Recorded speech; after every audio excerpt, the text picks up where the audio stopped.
All right, now we're looking at the last of the two-man kihon forms. This is Tai Huzushi. In Tai Huzushi, we have an action going on the sword side that's just sort of laying in wait for the man. And on the Jo side, he's going through his put-away function, his basic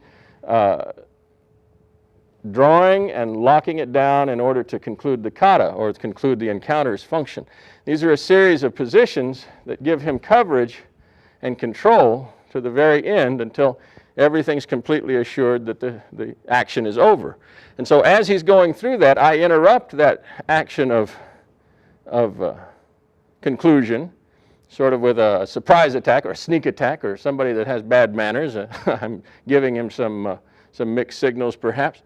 And he's having to withdraw, cover himself in withdrawal and counter, and then come in and recontrol the space, dominate the center line once again. And so it is tied with Suki-Uzushi in this drawing back, and it is tied with the Doburai function of this attack coming in an unexpected time or angle. And so we start from distance. He goes to this point. I see an obvious wide open opening. I'm just going to come down and slice right through him with a deep diagonal cut. As I do so, the Jo man is going to step back and evade. Woo, good. And come through with the center line. Yes. Now, as he comes through, he's going to be continuing to step back, though. If he steps forward like this, you see how he will penetrate right into the sword. So let's watch it again. He draws. The attack comes in. He's back. And as he, steps back one more time.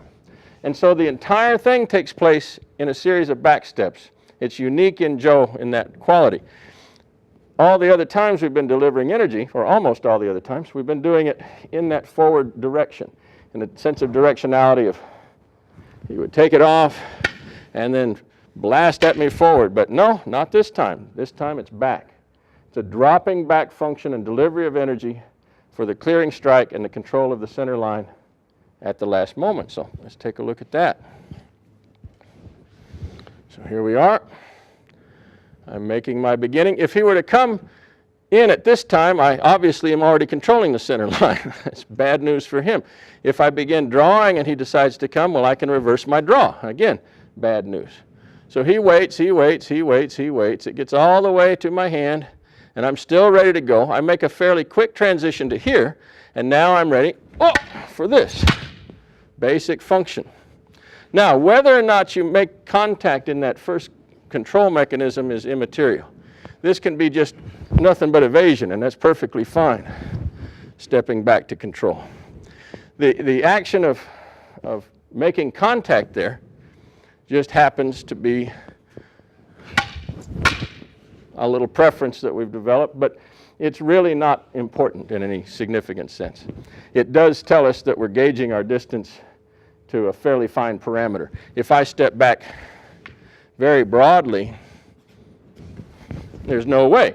But then the space condition has now grown so great that I really am not controlling the center line either.